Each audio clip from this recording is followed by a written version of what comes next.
우리가 누군가의 믿음이 좋다 혹은 누군가의 신앙 영성이 좋다고 말할 때 그게 눈에 보이지는 것은 아니죠.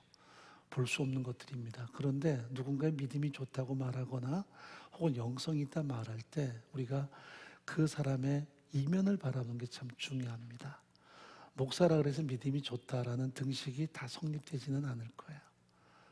또 목사라 그래서 영성이 깊다라는 말도 성립되는 것은 결코 녹록하지 않습니다. 그렇다면 우리가 신앙의 길이로 볼 것인가 하고 여러 가지 신앙의 경로로 볼 것인가 그것도 또 맞지 않습니다. 성경을 통해서 보면 우리가 영성을 이해할 수 있는 방안 그리고 그 사람의 어떤 신앙의 농도와 깊이를 이해할 수 있는 방안은 바로 두 가지로 드러납니다. 하나는 소극적인 면과 또 하나는 적극적 면이 드러납니다. 이 소극적인 면은 욕망에 대해 어떤 행동을 하는가가 참 중요한 면이 있습니다. 물론 이 말이 쉽지는 않아요. 욕망에 대해서 어떤 행동을 하는가, 세상의 유혹과 세상의 모든 욕구에 대해서 우리가 다 거부한다라는 것이 그 내용이지만 이것도 역시 추상적입니다. 그런데 좀 더 쉬운 접근법은 그 사람이 하는 말과 그 사람이 살아가는 삶의 내용을 보면 드러나요. 입에서 나오는 말이 가장 중요하죠. 무엇을 많이 말하는가. 사도 바울은 고린도 공동체를 향해서 늘 고백하는 것이 십자가였고 하나님의 은혜였습니다. 또 피치몬에서 자기를 말할 때는 자신의 약함을 드러냈습니다. 이것이 이 사람의 영성이었습니다. 십자가 그리고 자신의 약함. 그래서 십자가는 하나님의 구원에 대한 깊은 은혜를 드러내는 것이고요. 약함은 하나님이 아니면 안 되는 그 믿음의 진정성을 드러냅니다. 그래서 우리가 삶을 살아갈 때 그 사람이 어떤 고백을 많이 하는가 그리고 무엇에 그 사람의 마음이 많이 움직이는가에 대해서 좀 살필 필요가 있습니다. 그 사람이 어떤 욕망이 있느냐 이것은 잘 구분되지 않고요. 그래서 쉽게 보는 것은 그 사람의 말, 그 사람의 행동 것입니다. 나오는 말이 좀 세상적인 이야기면 또 누군가에게 자극적인 이야기가 되면 그것은 영성이 아니라 육적인 욕구가 강한 거죠. 그래서 우리가 고백이나 다양한 언어를 사용할 때 누군가에게 결코 상처 주지 않고 또 누군가의 가슴 속에 어떤 그 실망이나 좌절을 유발시키지 않는 그런 단어들이 바로 은혜고요, 십자가입니다. 믿지 않은 사람들이 우리를 향해서 십자가를 말하니까 우리를 좀 이렇게 비난할 수 있을지 모르지만 십자가는 모든 사람에게 주시는 하나님의 소중한 희망이 되는 거죠. 또 나의 약함을 말할 때 적어도 누군가 짜증내지는 않습니다. 약함을 말하는데 누가 짜증내겠습니까? 은근히 자기를 과시하고 자랑질할 때 사람들은 짜증나고 분노도 할 수 있습니다. 그래서 그 사람의 어떤 욕구를 말할 때 그 욕구는 말과 그 사람이 추구하는 행동 거지가 잘 드러납니다. 여러분, 누군가 집 샀다는 말이 왜 나쁜 말이겠습니까? 그런데 그런 말도 누군가에게는 상처를 줍니다. 좋은 말인데요, 상처를 야기시킵니다. 그래서 모든 언어들이 아주 보편적이고 괜찮은 언어인데도 불구하고 누군가에게는 갈등을 유발하거나 상처를 주거나 아픔을 줄 수도 있습니다. 그래서 크리스천들은 그런 언어조차도 잘 사용할 수 있어야 돼요. 동무끼리 만나고 정말 친근한 관계더라도 거기에서 사람들을 살필 수 있어야 되고요. 거기서 우리가 끊임없이 더 약한 사람에 대한 관심을 갖는 것이 그래서 중요한 것입니다.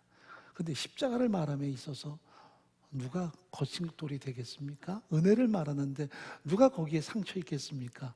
내 약함을 고백할 때 어떤 사람이 거기에 대해서 자극이나 갈등을 느끼겠어요? 그래서 항상 우리는 영성을 말할 때, 신앙의 됨됨이를 말할 때 길이보다도 혹은 어떤 경력보다도 우리가 추구하는 것이 무엇인가, 내가 세상의 마음 뺏기지 않고 하나님께 우리의 마음을 두며 그 은혜와 사랑을 통해서 드러내는 하나의 영향력들이 참 중요한 것입니다. 그게 영성으로 드러나요. 또 한 가지는 에이든 토저가 말한 대로 적극적인 의미입니다. 하나님의 자녀가 하나님을 추구하는 전 인격이다. 굉장히 거창해 보이지만 하나님께 대해서 얼마나 그 사람이 최선의 마음을 갖는가. 이런 시간도 그래서 영성이 드러나는 시간이거든요. 우리가 닫혔던 예배당 문이 열렸지만, 그래서 정말 예배를 갈망해서 이 자리에 참여했지만 그 다음부터 얼마만큼 영성을 가지고 말씀 앞에 내가 서는가, 사모하는 마음으로 듣는가, 이것은 그 사람의 영성과 매칭이 돼요. 이것은 보여져요. 말씀을 향한 그 사람의 태도, 그리고 갈망하는 자세, 그리고 헌신과 섬김도 드러날 수 있습니다. 이런 것들을 우리가 아울러서 영성 혹은 믿음이라고 말합니다. 그래서 믿음이 참 좋다, 믿음이 좀 약하다라는 측면은 이렇게 해서 해석할 수 있는 하나님의 면모가 있다라는 사실입니다. 쉽게 말해서 교회 오래 다녔다고 믿음이 좋으냐, 목사라고 다 믿음이 좋으냐, 저를 막론해서 그것만은 아니라는 거죠. 영성이 다 깊으냐, 그것도 아니라는 것입니다. 우리가 거부할 것을 거부하고 추구할 것을 더 추구할 때 십자가, 은혜, 하나님의 사랑, 거기에 포커스를 맞추고 거기에 대해서 우리가 전심을 다하지 않으면 우리는 순간순간 와르르 무너질 수 있는 모래성에 불과한 존재라는 것을 끊임없이 인식하고 살아야 돼요. 목사인 저도 마찬가지예요. 쉽게 무너져요. 어제 영성이 오늘과 계속 연계되는 건 아니에요. 그래서 영성이란 여전히 세상을 철저하게 외면하고 그것이 뭐 바라보지 않음이 아니라 그것이 내 삶을 장악하지 못하도록 자신을 제어하고 우리가 더더욱 하나님을 추구함, 이것이 끊임없이 계속될 때 우리는 점진적이지만 영성에 의해서 설 수 있는 모습을 갖추게 돼요. 그래서 바울의 고백이 참 중요한 것은 언제나 그는 십자가를 전하기 원했고요, 복음을 나누기를 원했습니다. 특히 고린도 같은 곳에서는 얼마나 그 사람들이 허황된 세상의 것에 자신의 마음을 뺏겼습니까? 우상의 도심에도 불구하고 그들은 제법 철학적인 것에 마음을 가졌고요, 내가 어떤 철학자와 가까운가에 따라서 자기의 어떤 나름대로 가치를 막 높였거든요. 그런데도 바울은 십자가에 죽은 예수만 전해요. 그런데도 바울은 피치몬에 만날 때 자기의 약함을 이야기합니다. 이것이 바울의 영성이었습니다. 사람들은 외면하고 사람들은 비난할지 모르지만 적어도 하나님을 추구하는 그 영성은 순전하게 구축된 것을 우리 앞에 드러냅니다. 우리가 이런 팬데믹 상황에서 내 영성은 어떠한가? 내가 정말 하나님을 추구하고 있는가? 하나님을 갈망하는가? 마음에는 이렇게 오랜 시간 예배가 단절되고 우리가 하나됨에 대한 은혜가 누려지지 않을 때 그런 갈망이 있겠지만 정작 그게 실제적인 갈망인가, 그게 실제적인 우리의 영성의 진 면목인가를 좀 볼 수 있는 현장이 필요한 거죠. 자, 세상 사람과 하나님의 사람이 추구하는 어떤 힘의 근거는 달라요. 세상은 돈이나 환경으로 은근히 자기를 포장하지만 우리는 하나님만이 우리 삶의 유일한 동력이 되고요, 원천이 될 수 있습니다. 자, 시편 52편 7절 한번 읽어보죠. 강포한 자는 하나님으로 자기 힘을 삼지 아니하고 오직 그 재물의 풍부함을 의지하며 제 악으로 스스로 든든케 하던 자라 하리로다. 강포한 사람은 하나님으로 자기 힘을 삼지 않아요. 그 재물의 풍부함을 가지고 자기를 과시해요. 이게 강포한 사람이래요.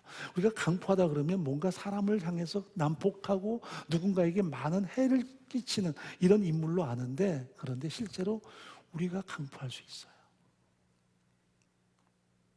제가 예전에 우리 동무 목사님들이 이렇게 모였을 때 뭐 본의 아니게 첫 번째 손자 태어나고 막 그러면 그런 것이 하나의 좋은 대화거리가 되잖아요.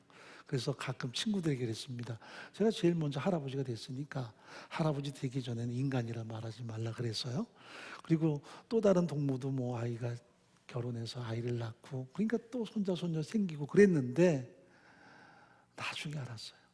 그걸 옆에서 박수 쳐주고 막 좋다 했는데 한 동무는 결혼을 했는데 그 큰아들이 아이를 못 낳았어요.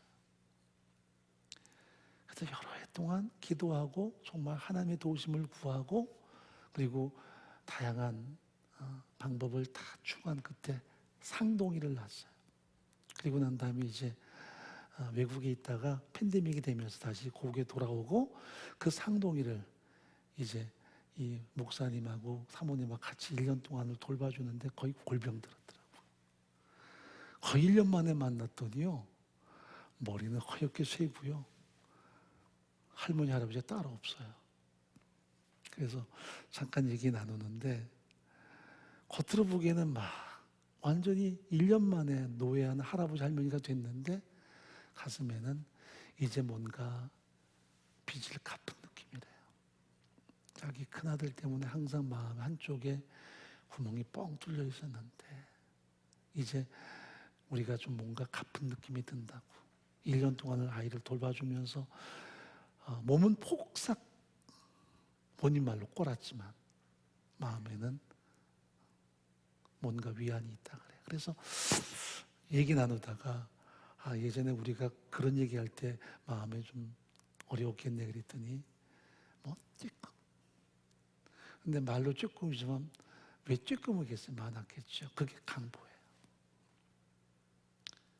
그러니까 말하는 우리는 좋다고 말했고 좋은 말이 있지만 그게 강포함이에요. 누군가에게 너네 집에 이런 거 없지 그런 거예요. 굉장히 악한 거예요. 그래서 좀 마음을 친 적이 있었어요. 살아간다는 게 살피는 거구나. 주변 사람을 살피는 거구나. 내가 좋다고 다 좋은 건 아니구나. 내가 좋은 게 누군가에게는 서러움이 되거나 슬픔이 될 수 있는 거구나 하는 걸 느꼈어요. 그게 강포한 거예요.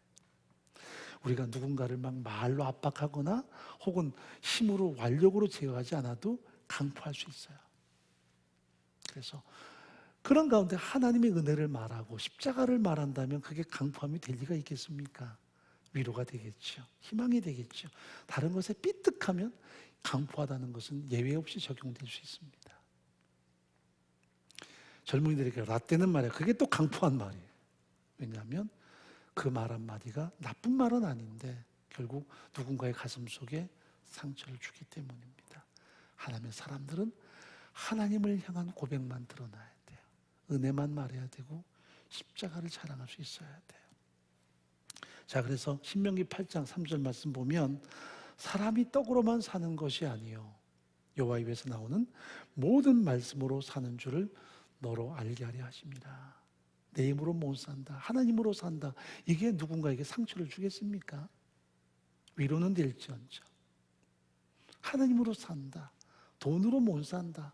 세상의 힘으로 못 산다. 하나님으로 산다. 이게 누군가에게 무슨 상처를 주겠습니까? 위로는 될지언정.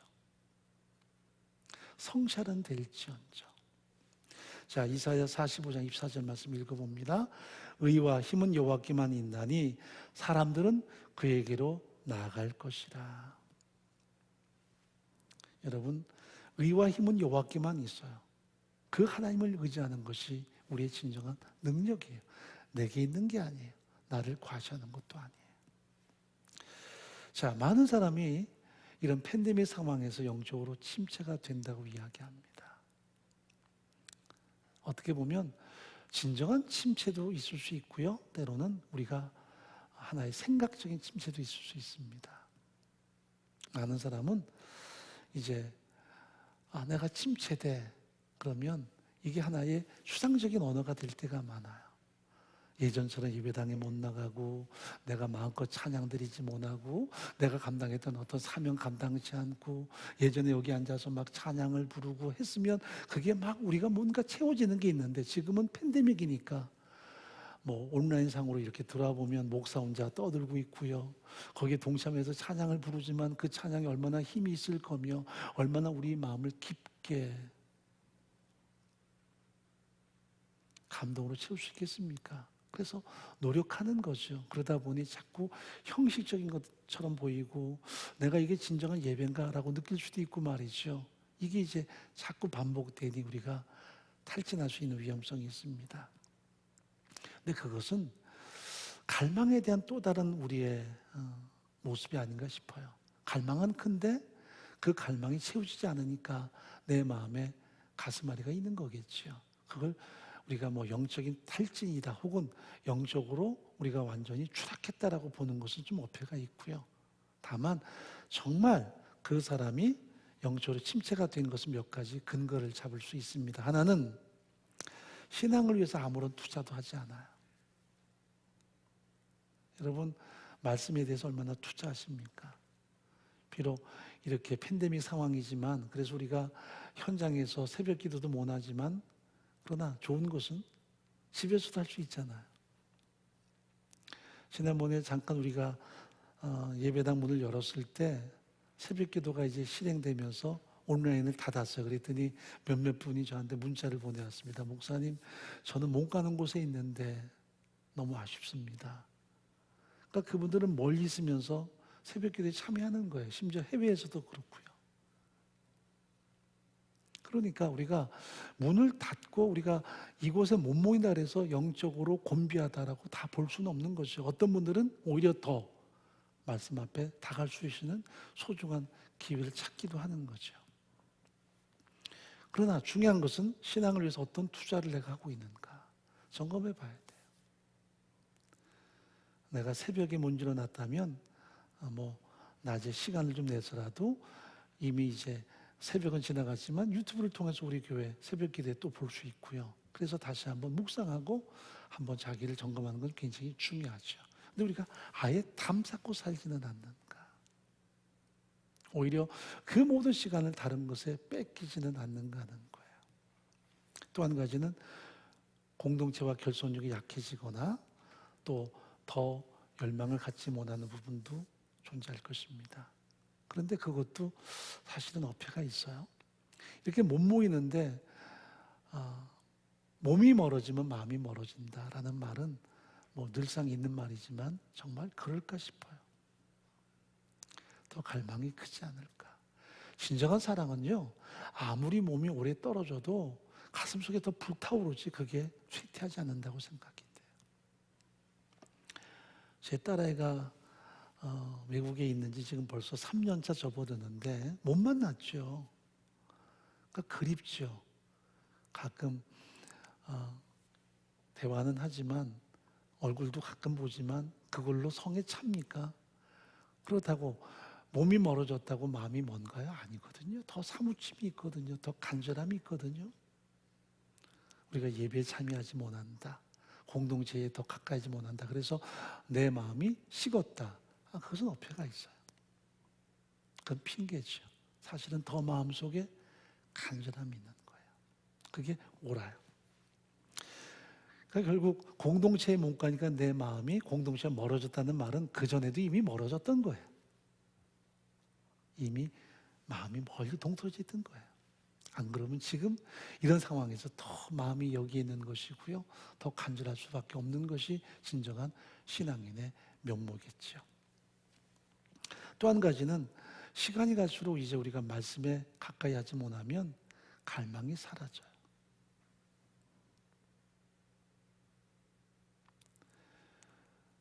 요사이 말씀에 홍수지요. 근데 홍수가 나면 물은 많은데 마실 물은 적어져요.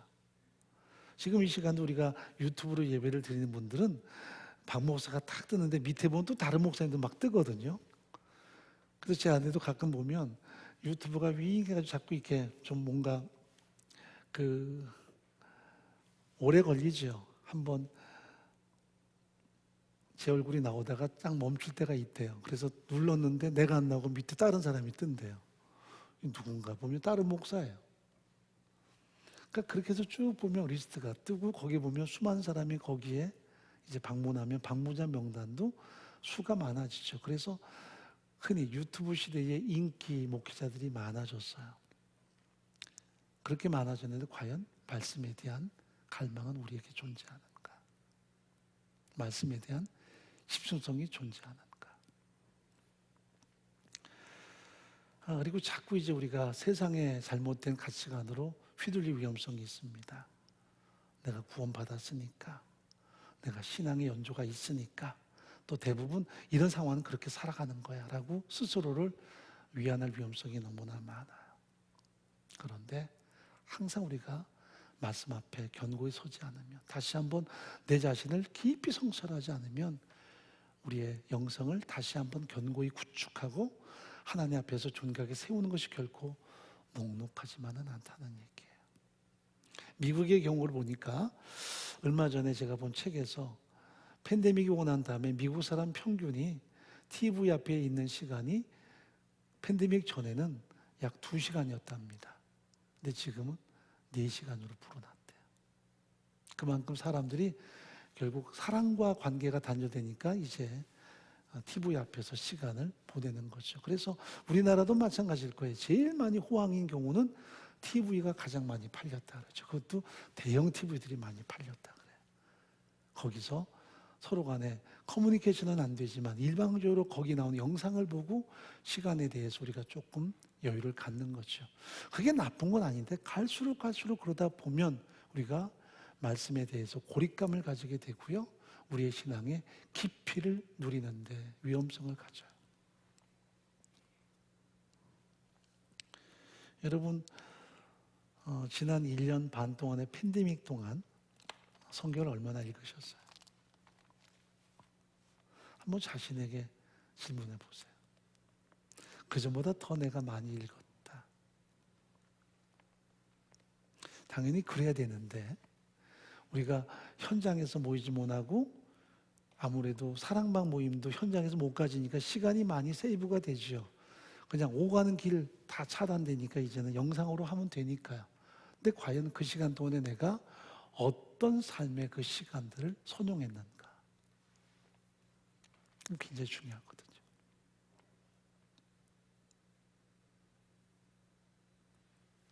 이게 결국은 이런 상황에서 영성은 결국 십자가 바라보고 하나님의 은혜를 더 갈망하지만 그 은혜 속에서 내가 스스로 뭔가 내 신앙을 위해서 행동해야만 된다는 것을 우리에게 여실히 드러내거든요. 아무래도 현장은 여러분들이 긴장감을 갖죠. 목사 앞에서 어떻게 지금 이렇게 이런 인원도 적은데 졸겠습니까? 아무래도 갈망이고 조심성도 있는데 집에서는 이게 쉽지 않죠. 그래서 거기에서는 시간은 세이브 되는데 더 많은 시간을 우리가 스스로 마음을 다잡아야 돼요. 다잡지 않으면 안 들어오고 안 느껴져요. 그래서 우리 스스로를 살피는 게 너무나 중요한 이유가 잠언서에도 말씀하죠. 무릇 지킴하는 것 중에 네 신앙을 지키라 하지 않았어요. 마음을 지키라. 생명이 여기서 남이니라. 우리가 마음이 자꾸 산만해질 수 있습니다. 그래서 스스로를 다잡아야 돼요. 하나님의 은혜는 거저 주시는 하나님의 호의와 선물이지만 적어도 말씀 앞에 무릎 꿇고 신앙의 깊이를 가는 것은 우리의 의지와 결단도 필요하기 때문입니다. 자, 본문 한번 읽어보죠. 11절 말씀입니다. 내가 너희 보기를 심히 원하는 것은 무슨 신령한 은사를 너에게 나눠주어 너희를 견고케 하려 함이니. 사도 바울이 로마 공동체의 동역자들을 보고 싶어하는 것은 좋은 선물을 가지고 그들을 견고케 하기 위함이라고 했습니다. 이 견고케 한다는 이 말은 우리말로 영성을 회복한다라는 의미가 있어요. 너희의 신앙을 견고히 구축한다라는 의미가 있습니다. 그러면 어떤 선물 보따리 가지고 그들의 신앙을 견고하게 합니까? 우리식으로 말하면 무엇으로 그들의 영성을 구축할 수 있겠나요? 그게 바로 여기 15절 말씀으로 넘어가죠. 그러므로 나는 할 수 있는 대로 로마에 있는 너에게도 무엇을 전하기 원한다고요? 복음 전하기를 원하노라. 그러니까 사도 바울이 신령한 은사를 그들과 나누기 원했어요. 이 카리스마, 가장 고귀한 하나님의 선물을 그들과 함께 나누어서 그들을 더 견고하게 신앙을 세우고 삶을 세우기 원하는데 그 핵심이 뭐냐면 복음을 전하기 원하는 거예요. 은사 집회에서 그들에게 뭔가 이상한 경험을 하게 하는 게 아니라 복음을 전하는 것이었습니다. 복음은 주 예수 그리스도의 십자가 죽으심 부활이죠. 성령이 우리 안에 내재하셔서 이 예수의 십자가 죽으신 부활을 믿게 하고 살아계신 성부 하나님을 아빠 아버지로 부르게 하신다는 것, 이게 다 복음 아닙니까? 이 복음을 그들에게 함께 공유하고 싶다는 고백을 해요. 그들이 안 믿는 사람이 아니에요. 이들은 믿는 공동체였습니다. 아니, 믿는 공동체에게 내가 가서 복음 전하기 원합니다. 그러면 이상하잖아요. 우리는 흔히 안 믿는 사람에게 복음을 증거해서 그들을 구원 얻는 것이 복음의 핵심으로 아는데 왜 믿는 공동체에 와서 복음을 전한다는 걸까? 로마 공동체는 그런 나름대로의 의구심을 가졌을 텐데 바울이 정말 염원했던 이유는 그들이 진정한 영성을 가지고 있는가에 대해서 질문하고 있는 거예요. 그들이 과연 예수의 십자가 죽으신 부활의 인생의 포커스를 맞추고 하나님의 은혜에 대해서 정말 갈망하는가? 그래서 끊임없이 이것이 그들의 삶 속에 나타나는 하나의 삶의 동력인가? 그런데 로마라는 곳은 그 당시 전 세계 수도였죠. 많을 때 인구가 100만이 넘었고요. 적어도 50만이 넘는 거대한 도시였습니다. 거기에 살면서 로마 공동체의 구성원들은 우리가 로마 교회 신자라는 은근한 자긍심이 있었을 거예요. 환경도 부유하고 힘도 있고요. 그러나 그것을 바울이 묻지 않아요. 과연 여러분의 가슴 속에 복음이 존재하는가? 나 위에 죽으신 예수의 십자가에 대한 분명한 확신과 하나님의 은혜에 대한 감격과 감동이 삶의 진정한 핵심인가를 질문하고 있는 거예요. 그래야만 그들의 영혼이 회복될 수 있으니까요. 다른 거 없어요.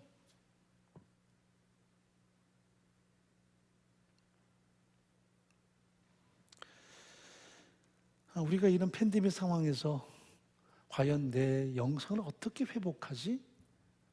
내가 어떻게 더 신앙으로 견고하게 구축하지? 방법이 없어요. 복음 이외에는 없어요. 그래서 우리가 새벽마다 로마서를 지금 다루는 게 어쩌면 하나님이 주신 기가 막힌 기회일 수 있어요. 1장부터 보면 바울이 왜 로마 공동체를 가고 싶어 했는가? 그들을 만나고 싶어 했는가? 그것은 그들에게 복음을 전하고 싶었다는 것.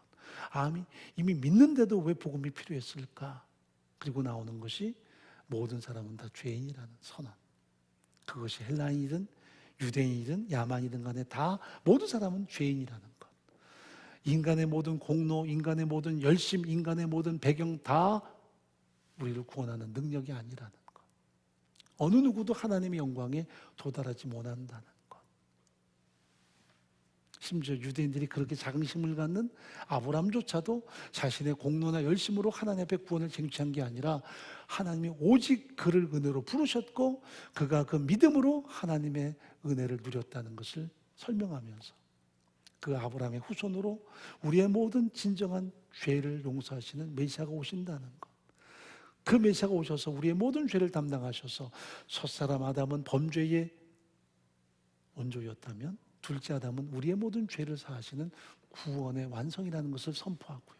그 예수의 십자가 죽으심에 우리가 동참함으로 우리가 죄에 대해서 자유케 되고 그 예수의 부활에 동참함으로 우리가 하나님의 자녀가 되는 이 놀라운 하나님의 은총을 설명을 해요. 그런 다음에 우리 힘으로 안 되니 성령이 오셔서 율법이 아닌 어떤 종교성이 아닌 성령이 우리 안에 내재하심으로 그 예수를 나의 구원자로 믿게 하시고 살아계신 성부 하나님을 아빠 아버지로 부르게 하신다. 이게 로마서의 내용들이잖아요. 이 복음을 나누면서 그들에게 진정한 구원을 경험케 하고 은혜 가운데 그들이 진정 살아가도록 독려하고 싶은 것이 바울의 마음이었어요. 우리도 신앙이 견고하게 서려면 어쩔 수 없어요. 다른 거 없어요. 연조가 아니에요. 경험도 아니에요. 다시 복음으로 돌아가야 돼요. 그럴 때 우리는 속사람이 단단해짐을 경험하게 돼요. 자, 결론을 좀 맺어보죠. 이사야 40장 28절 한번 읽어보십시다.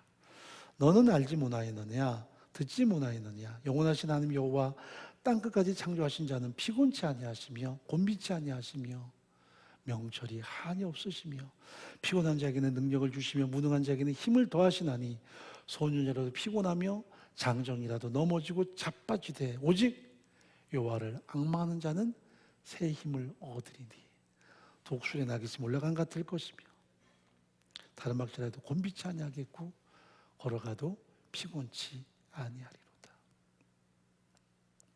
흔히 독수리는 80년 정도 산다고 합니다. 날짐승의 제왕이죠. 그런데 40년을 살면 이 독수리는 노쇠진대요.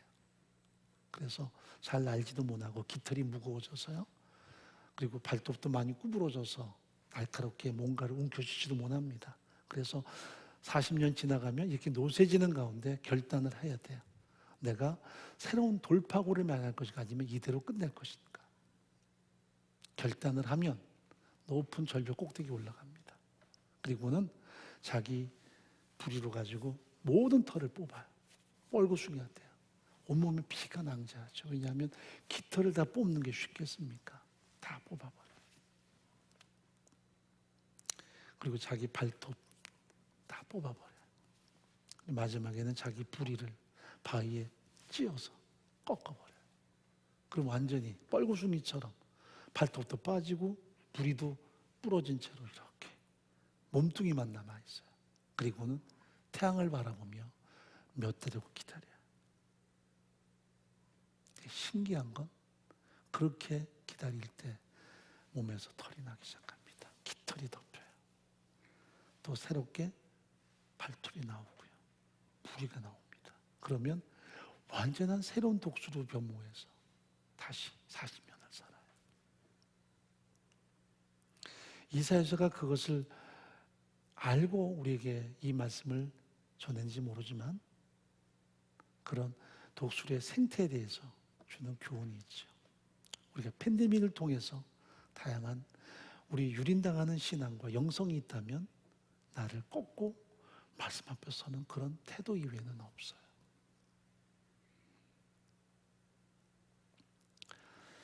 당분간은 예배 시간마다 99명이 제한이겠죠. 골고루 할 마음은 없어요. 선착순을 하고 싶은 마음이 있어요. 왜? 하나님의 나라는 심는 자의 것이니까요. 근데 중요한 것은 얼마만큼 우리가 갈망을 가지고 얼마만큼 말씀에 대한 거룩한 열망이 존재할까. 뿐만 아니라 가정에서도 우리가 말씀에 대해서 얼마만큼 깊은 관심을 갖고 이 말씀에 내 마음을 철저하게 위탁하는가가 참 중요하기 때문입니다. 오늘부터라도 여러분들이 말씀 앞에 더 나가기 바랍니다. 특히 로마서니까 새벽마다 말씀에 동참하시기 바라고요. 새벽에 동참하지 못하면 낮에라도 유튜브를 통해서 이어폰 꽂고라도 우리가 말씀 앞에 나가야 돼. 하나님의 은혜, 하나님의 구원, 성령의 내재하심, 성령이 우리에게 주시는 진정한 하나님의 선물이 뭔가를 다시 한번 다잡아야만 우리는 힘을 얻어요. 타이틀이 아니고요, 경력도 아니고요. 다시 한번 말씀으로 돌아갈 때만, 복음에 설 때만 우리는 새로운 힘을 공급받게 돼요. 그래서 사랑방 모임을 통해서도 이렇게 소중한 하나님의 말씀을 서로 공유할 때 우리는 날마다 새로운 힘과 능력을 공급받게 되는 거죠. 은혜 공동체가 다른 교회보다 먼저 선제적으로 문을 닫고 훨씬 늦게 문을 엽니다마는, 그러나 우리 안에는 이게 다 세상을 섬기는 우리의 방식이죠. 그러나 우리의 신앙이 결국 곤비치 않게 더 강건해져서 하나님 앞에 날마다 새롭게 하나님의 회복과 부흥을 우리 스스로 경험하는 복된 은총이 가득하기를 간절히 바랍니다.